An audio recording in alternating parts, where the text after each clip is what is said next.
नमस्कार, जय सिया राम। मैं आचार्य अमित त्रिपाठी श्रीधाम अयोध्या से अयोध्या एस्ट्रो में आप लोगों का हार्दिक स्वागत एवं अभिनंदन करता हूं।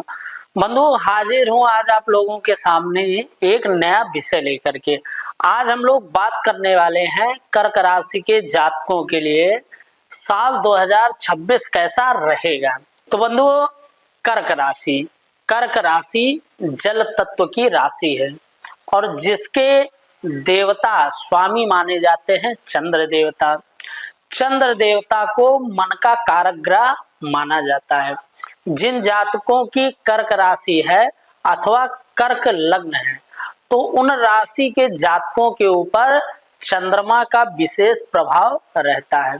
कर्क राशि के जातकों का स्वभाव कैसा होता है, तो कर्क राशि अथवा कर्क लग्न के जो जातक होते हैं ऐसे व्यक्ति सहनशीलता की इनके अंदर कुछ कमी देखने को मिलती है। ये लोग बाहर से कुछ और होते हैं और अंदर से कुछ और होते हैं।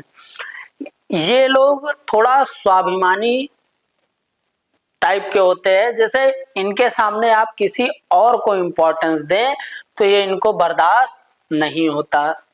उसके बाद कर्क लग्न के जो भी जातक हैं ये थोड़ा भावुक होते हैं, शांति प्रिय होते हैं, परंतु इनका मन जो होता है वो एकाग्रचित नहीं होता क्योंकि चंद्रमा इनके स्वामी हैं। तो चंद्रमा स्वयं चंचल होता है, अस्थिर होता है, बहुत तीव्र गति से चलने वाले ग्रह हैं चंद्र देवता। तो इसीलिए ऐसे जातक जो होते हैं इनके अंदर कई तरह के संकल्प विकल्प प्रकल्प चलते रहते हैं। कुछ ना कुछ योजना ये निरंतर बनाते रहते हैं। ये लोग अपने जीवन में नई नई योजना बनाएंगे, नए नए तौर तरीके खोजते रहते हैं कि आगे आय के साधनों में कैसे वृद्धि की जाए।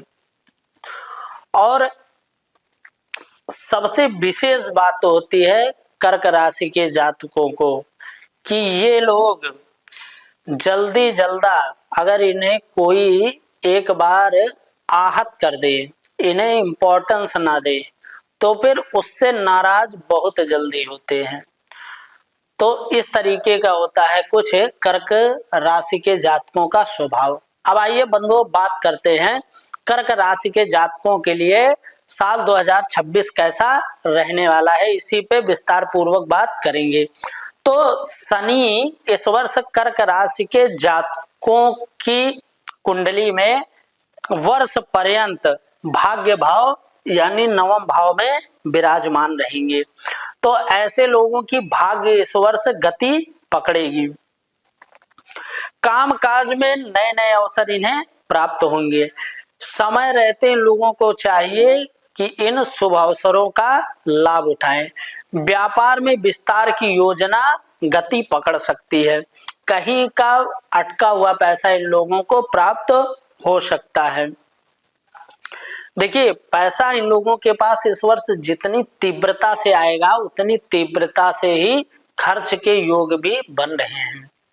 परंतु बंधुओं, कर्क राशि के जातकों के लिए थोड़ी सी चिंताजनक बात यह है कि इस वर्ष इनकी जो कुंडली बन रही है वर्ष कुंडली, उसमें वर्ष के प्रारंभ में यहाँ अष्टम भाव में चतुष्ग्रही योग बन रहा है। 4 ग्रह एक साथ युति कर रहे हैं। तो षष्ठम भाव को रोग ऋण शत्रु का भाव माना जाता है। तो इस वर्ष आपके परिवार में आपके पति पिता अथवा पत्नी के स्वास्थ्य को लेकर के आपको चिंता रहेगी। वहीं अस्पतालों के चक्कर इन सब कारणों से आपका लग सकता है। चिकित्सा पर स्वास्थ्य पर आपका धन व्यय हो सकता है। और वहीं जो कर्क राशि या लग्न के जातक हैं उनको इस वर्ष पेट से संबंधित जैसे वायु विकार, गैस, पेट में दर्द, इस तरीके की समस्याओं का सामना करना पड़ेगा। या कमर से नीचे के भाग के जो अंग हैं उनसे लेकर के कुछ ना कुछ समस्याएं रहेंगी। तो इस वर्ष खान पीन पे विशेष ध्यान देना है। और कोई भी ऐसी चीज ना खाएं तेज, मसालेदार, तीखी, कि जो आपको नुकसानप्रद हो। तो ये थोड़ी सी चिंताजनक स्थिति बनेगी। वहीं अष्टम भाव में लगभग राहु देवता वर्ष पर्यंत यानी 5 दिसंबर तक लगभग विराजमान रहेंगे। हो सकता है विदेश यात्राओं का योग बनाए, कहीं बाहर आप घूमने के लिए जा सकते हैं या किसी ऐतिहासिक हिस्टोरिक प्लेस पर आप जा सकते हैं घूमने टहलने के लिए। इस वर्ष ऐतिहासिक चीजें जो होंगी, पौराणिक चीजें जो होंगी, इन सब में आपकी रुचि बढ़ेगी।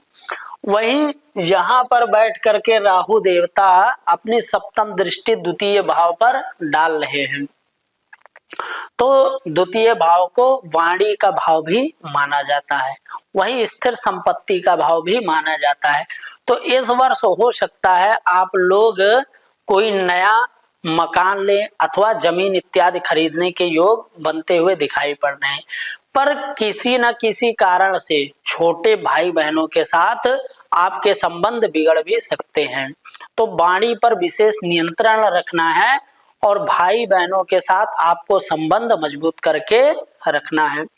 वहीं इस वर्ष अगर कर्क राशि के जातकों की संपूर्ण कुंडली का अध्ययन किया जाए तो 27 जुलाई से 11 दिसंबर तक शनिदेव बकरी अवस्था में होंगे।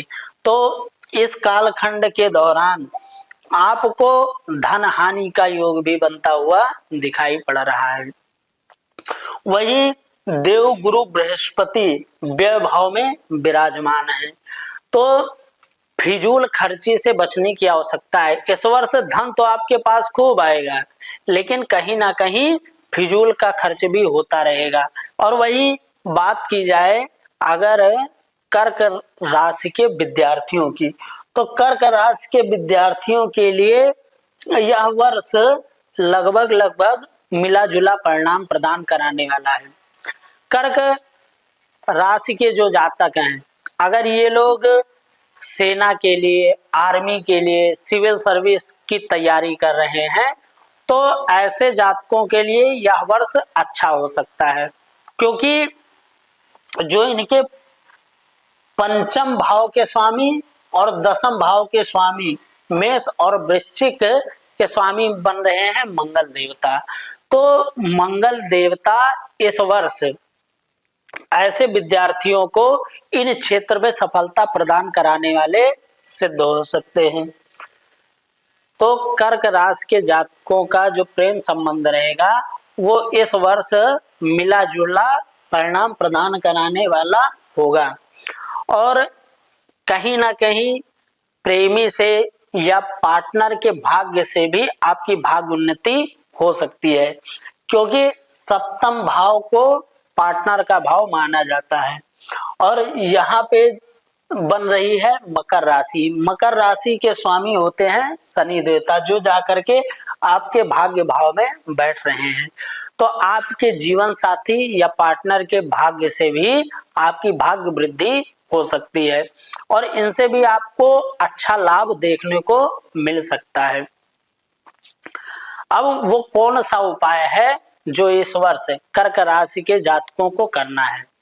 तो सबसे पहले कर्क राशि के जातकों को चाहिए कि इस वर्ष अगर संभव हो तो सोमवार का व्रत करें। अगर व्रत ना भी कर सकें तो प्रत्येक सोमवार को शिव मंदिर में जाकर के भगवान शिव को थोड़ा सा दूध चढ़ाएं, उसके बाद जल चढ़ा करके भस्म शिव जी को लगाएं, श्वेत पुष्प शिव जी को अर्पण करें। 1 माला, 11 माला, 21 माला, जो भी हो सके शिव जी के मंत्र का जाप करें। ओम नमः शिवाय, अगर कोई महिला है, स्त्री है, तो ओम श्री शिवाय नमस्तुभ्यम, या और भी जो शिव जी के मंत्र हैं, महामृत्युंजय मंत्र है, मृत्युंजय मंत्र है, इत्यादि का आप जाप कीजिए। और मासिक शिवरात्रि के दिन आप शिव जी का रुद्राभिषेक अवश्य कीजिए। इससे आपके ऊपर शिव जी की कृपा बनेगी और यह वर्ष आपके लिए बेहतर परिणाम प्रदान कराने वाला सिद्ध हो सकता है। तो बंधुओं, आशा करता हूं कि आप लोगों को यह वीडियो पसंद आई होगी। अगर यह वीडियो पसंद आई तो हमारे चैनल को सब्सक्राइब कीजिए, लाइक कीजिए। जय श्री राम।